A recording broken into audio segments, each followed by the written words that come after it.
محمد ارکم۔ ارقم صاحب، زید ابن ارقم، خیریت سے ہیں؟ الحمدللہ جناب، آپ کیسے ہیں؟ اللہ کا احسان ہے، حکم کریں۔ حسن اللہ گیری صاحب، بہت دیر سے آپ کو سن رہا ہوں میں یوٹیوب پر، اور الحمدللہ آپ کو سننے سے میرے علم میں اضافہ بھی ہوا ہے، اور بہت سی ایسے مسائل تھے جس کا ہمیں نہیں تھا پتا، اور وہ بھی پتا چل گیا۔ ویسے جی میں اہل سنت والجماعت سے کنورٹیڈ ہوں، زیادہ عرصہ نہیں جی مجھے ہوا یا جی مسلک میں، تو بہت سے سوالات دنیا میں، وہ دوست احباب اور گھر والے، بہت سوالات ہوتے ہیں مجھے، تو آپ کو سنتا تھا یوٹیوب پہ، ادھر سے آپ کا کانٹیکٹ نمبر ملا مجھے، اب آپ جی سے میں نے رابطہ کیا۔ جی بھائی صاحب۔ اچھا جناب، سب سے پہلا میرا سوال ہے، میں نے ابھی کاپی پہ نوٹ کیے ہوئے ہیں، ابھی جی دو تین سوال آ گئے مجھے۔ کیا دعا جو ہم مانگتے ہیں نماز کے بعد، یا ویسے ہم دعا مانگتے ہیں، تو اس میں ہم تو ویسے شیعہ مولا علی کا یا اہل بیت علیہ السلام کا وسیلہ دے کے کچھ مانگتے ہیں، تو یہ مجھے کسی نے سوال کیا آگے سے کہ کسی کا وسیلہ دے کے اللہ تعالیٰ سے کچھ مانگنا، یہ بھی ایک، ویسے اس نے بولا کہ بدعت ہے کہ ہم کسی کا وسیلہ دے کے اللہ تعالیٰ سے نہیں مانگ سکتے۔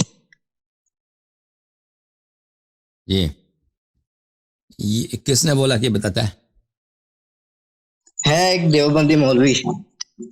اچھا، نہیں یہ تو ہمارے ہاں شیعہ مذہب میں یہ تو بہت زیادہ ہے، یعنی ہمارے پاس جو احادیث میں دعائیں آئی ہیں نا اہل بیت علیہ السلام کی، اس جی میں تو بہت زیادہ ہے جی کہ رسول اللہ صلی اللہ علیہ وسلم کی دعاؤں میں، اہل بیت علیہ السلام کی دعاؤں میں، کہ تم دعا جب کرتے ہو تو اہل بیت علیہ السلام کا واسطہ دیا کرو اللہ تعالیٰ کو، جی رسول صلی اللہ علیہ وسلم کا واسطہ دیا کرو۔ یہ تو بہت زیادہ ہے، تواتر کے حد سے بہت زیادہ ہے۔ اور ہمارے جی پاس ایک حدیث ہے کہ رسول اللہ صلی اللہ علیہ وسلم نے خود دعا کرتے تھے، اللہ تعالیٰ کو واسطہ دیتے تھے امیر المؤمنین علی علیہ السلام کا۔ اگر وہ مجھے مل جائے میں آپ کو دکھاؤں گا، لیکن ابھی بہت عرصہ ہوا میں نے نہیں دیکھا اس حدیث کو۔ یا اچھا، ایک اور سوال ہے کہ نبی پاک کے کسی حدیث یا قرآن سے ثابت ہو کہ شیعہ حق پر ہیں؟ میں آپ کو دکھاؤں، عاملی رحمۃ اللہ علیہ کی جلد نمبر 7، چاپ مؤسسۃ آل البیت علیہم السلام، اس کتاب میں صفحہ نمبر 97 میں لے کے چلتے ہیں آپ کو۔ یہ صفحہ نمبر 97 ہے، باب استحباب التوسل فی الدعاء بمحمد وآل محمد علیہم السلام۔ داؤد رقی کہتے ہیں کہ انی کنت اسمع ابا عبد اللہ علیہ السلام اکثر ما یلح به فی الدعاء علی اللہ بحق الخمسہ۔ داؤد رقی کہتے ہیں کہ میں اکثر حضرت امام جعفر صادق علیہ السلام کو دیکھتا تھا کہ وہ دعا میں الحاح کرتے تھے، دعا میں تضرع کرتے تھے، دعا میں مانگتے تھے اللہ تعالیٰ سے خمسہ طیبہ پنجتن پاک کے حق میں، یعنی رسول اللہ صلی اللہ علیہ وآلہ، امیر المؤمنین علیہ السلام، فاطمہ والحسن والحسین علیہم السلام۔ حضرت امام محمد باقر علیہ السلام سے روایت ہے، ان عبدا مکث فی النار 70 خریفا والخریف 70 سنہ۔ ایک شخص عذاب میں تھا، جہنم میں تھا 70 خریف، اور خریف ہر خریف 70 سال ہوتے ہیں، 70 ضرب 70 بنتے ہیں 4900 سال، یعنی 5000 سال وہ عذاب میں تھا۔ اس عذاب کے بعد اس نے دعا کی، ثم انه سأل الله بحق محمد واهل بیت لما رحمتنی، اے اللہ تجھے واسطہ ہے محمد و آل محمد علیہ السلام کا کہ مجھ پہ رحم کرو۔ فاوحى الله الى جبرائیل ان احبط الى وجهه فاخرجه، اللہ تعالیٰ نے جبرائیل کو حکم دیا جاؤ اس کو جہنم سے نکال دو، نار سے نکال دو، نار سے نکال دیا۔ اللہ نے اس سے کہا عبدی کم لبثت فی النار، اللہ نے اس شخص سے خطاب کیا اے میرے بندے تو کتنے سال جہنم میں تھا؟ اس نے کہا ما احسی یا رب، اس نے کہا میں حساب بھول گیا ہوں، اتنے سال ہو گئے، ہزاروں سال ہو گئے جہنم میں تھا، میں بھول گیا ہوں کتنے سال میں تھا۔ فقال له وعزتی وجلالی لولا ما سألتنی به لأطلت ہوانک، میرے عزت کی قسم اور میری جلال کی قسم، اگر تو واسطہ نہ دیتا محمد و آل محمد علیہ السلام کا، میں تیری ذلت کو اور تیرے خاری کو اور تیرے عذاب کو میں مزید طول دیتا۔ ولیکنی حتمت علی نفسی، لیکن میں نے اپنے آپ سے وعدہ کیا ہے، میں نے اپنے آپ پر یہ واجب کیا ہے اللہ يسألني عبد بحق محمد وأهل بيته إلا غفرت له ما كان بيني وبينه. لیکن میں نے اپنے آپ سے وعدہ کیا کہ جو بھی شخص مجھے محمد و آل محمد علیہ السلام کا واسطہ دے کر مجھ سے طلب مغفرت کرے، اس کے اور میرے درمیان، حقوق العباد کی بات نہیں، میرے اور اس کے درمیان جو مشکل ہے، جو اس کے اعمال ہے، میں سب معاف کروں. میں نے اپنے آپ پہ واجب کیا اور اس لیے میں نے تجھے معاف کیا. اچھا، عبداللہ ابن عباس سے روایت ہے کہ میں نے رسول اللہ صلی اللہ علیہ وآلہ وسلم سے پوچھا عن الکلمات التي تلقاها آدم من ربه فتاب عليه. فتلقى آدم من ربه كلمات فتاب عليه انه هو التواب الرحیم. آدم علیہ السلام نے اللہ سے کچھ کلمات سیکھے. جب یہ قرآن کی آیت ہے، جب اس نے کلمات سیکھے تو اس نے کلمات زبان پہ جاری کیے تو اللہ نے اس کے گناہ معاف کر دیے. عبداللہ ابن عباس کہتا ہے میں نے رسول اللہ صلی اللہ علیہ وآلہ وسلم سے پوچھا کہ وہ کون سے کلمات تھے. کہا سألہ بحق محمد وعلی وفاطمہ والحسن والحسین الا تبت علی فتاب علی. اس نے کہا کہ مجھے اللہ تجھے میں واسطہ دیتا ہوں بحق محمد وعلی وفاطمہ والحسن والحسین علیہم السلام، مجھ پہ رحم کر، میری مغفرت کر. تو اللہ نے اس کی مغفرت کی. اس طرح حدیث بہت زیادہ. اب آپ نے جو سوال کیا شیعوں کے متعلق، تو آپ شیعہ نا، تو میں نے آپ کو شیعہ کتاب سے جواب دیا. آپ نے کہا تھا میں شیعہ ہوں، اس لیے بھائی ٹھیک ہے نا. تو مولوی مذکور جو ہے وہ پہلے ابو بکر عمر کا اسلام ثابت کرے، پھر وہ نہیں ہوگا کسی سے. ہاں وہ نہیں ہوگا نا. اب آپ نے سوال کیا کہ شیعہ اہل جنت ہیں. چاپ کتاب الدر المنثور، چاپ بیروت، دار الفکر کی طبع ہے.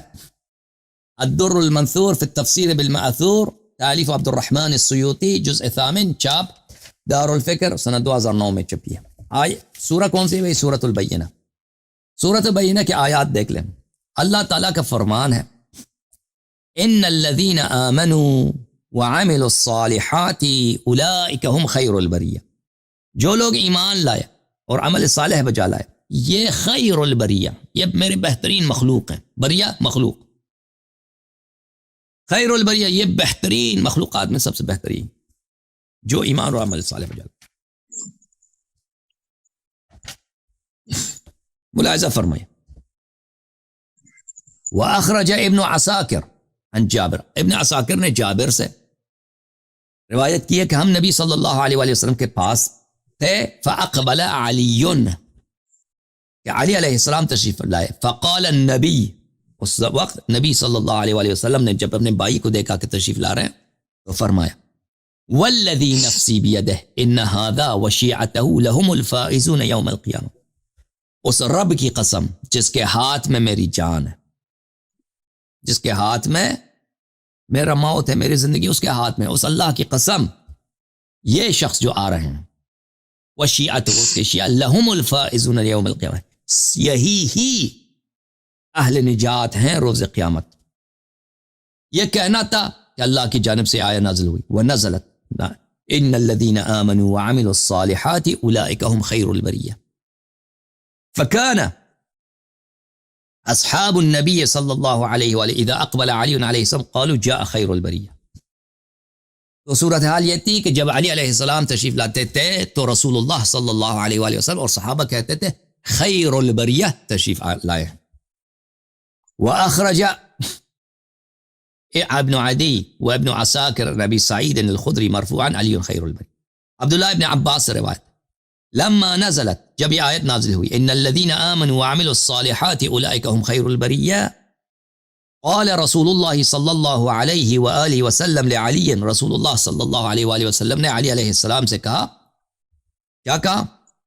هو انت وشیعتک، یہ خیر البریہ، آپ اور آپ کے شیعہ، یوم القیامہ، قیامت کے دن، راضین مرضین، اللہ آپ سے راضی اور آپ اللہ سے راضی. اگلا حدیث ابن مردوی نے روایت کیا علی علیہ السلام سے، قال لی رسول اللہ صلی اللہ علیہ وسلم، رسول اللہ صلی اللہ علیہ وسلم سے نے مجھے کہا، الم تسمع قول اللہ ان الذین آمنوا وعملوا الصالحات اولئک هم خیر البریہ.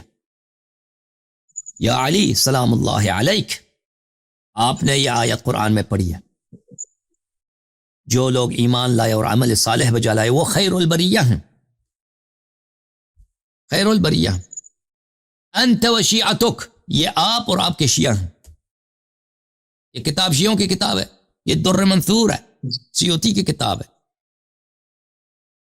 وموعدی وموعدکم الحوض اذ جئت الامم للحساب تدعون غرا محجلین. اور میرا وعدہ اور آپ کا وعدہ، میرا وعدہ اور آپ کا، اور موعدکم اور آپ کے شیعوں کا وعدہ کہاں ہے؟ حوض کوثر ہے. جب آپ لوگ حوض کوثر میں آؤ گے تو دعون، اللہ آپ کو پکارے گا، آپ کو اور آپ کی شیعوں کا. غرن محجلین، آپ کے چہرے پہ نور اور آپ کام روا خوبصورت اہل نجات ہوں گے. اچھا، یہ کس کی کتاب ہے میرے محترم ناظرین؟ یہ میں نے کتاب جو حدیث پڑھی ہے در منصور ہے، سیوطی صاحب کی کتاب ہے، شیعہ کتاب نہیں. اوکے میرے بھائی. اچھا حسن اللہ یاری صاحب، کوئی ایسی کتاب ہم اہل تشیع مکتب کی، کوئی ایسی کتاب جو ہمارے نزدیک بالکل درست روایات جس میں ہوں؟ کتاب الکافی، من لا يحضر الفقیہ کافی، اصول کافی، فروع کافی، روضۃ الکافی. کتاب اچھا کمال جناب، الدین شیخ صدوق کی، کتاب خصال شیخ صدوق کی، کتاب التوحید شیخ صدوق کی، یہ سب کتابیں. اچھا جناب، دل کی ایک تمنا تھی کہ ابھی میں جن کو سن کے اہل تشیع مسلک کی طرف آیا، علامہ شہید ناصر عباس ملتانی صاحب، مجھے نہیں تھا پتا کہ وہ اس دنیا سے اب چلے جا چکے ہیں. جب میں نے ان کو سننا شروع کیا، وکیل حق زہرا تھے، تو میرا بڑا دل تھا کہ میں علامہ صاحب سے جا کے ملوں اور علامہ صاحب کے پاس جا کے ان کو بولوں کہ مجھے آپ کلمہ پڑھائیں. لیکن جب پتا چلا مجھے کہ علامہ صاحب دنیا سے جا چکے ہیں، شہید کر دیا تھا معلوم انہوں نے، تو ابھی میں نے جب آپ کو سننا شروع کیا تو مجھے آپ میں علامہ ناصر عباس ملتانی نظر آئے ہیں. تھینک یو سر، اللہ آپ کو جزائے خیر دے، اللہ آپ کو عزت دے میرے بھائی، اللہ آپ کو میرا سلام دل دے. ہے تھینک یو. آپ نے اگر کلمہ پڑھنا ہے نا تو دوسروں کے ساتھ مل کے پڑھیں. جب میں آپ کیونکہ آپ شیعہ بن چکے ہیں، جب میں دوسروں کو کلمہ پڑھاؤں تو ان کے ساتھ آپ کلمہ پڑھ، کیونکہ میرا گلا خشک ہو چکا ہے نا. اللہ آپ کو جزائے خیر دے، ٹھیک ہے نا. جب میں دوسروں کو پڑھاؤں تو آپ ان کے ساتھ پڑھ لیں. اللہ آپ کو عزت دے. تھینک یو میرے بھائی. آپ تو ہیں شیعہ مومن، آپ کو کلمہ دوبارہ پڑھانے کی کیا ضرورت ہے؟ کلمہ تو ان کو پڑھنا چاہیے نا جو بھی ایمان ہے، جن کا ایمان ہی نہیں.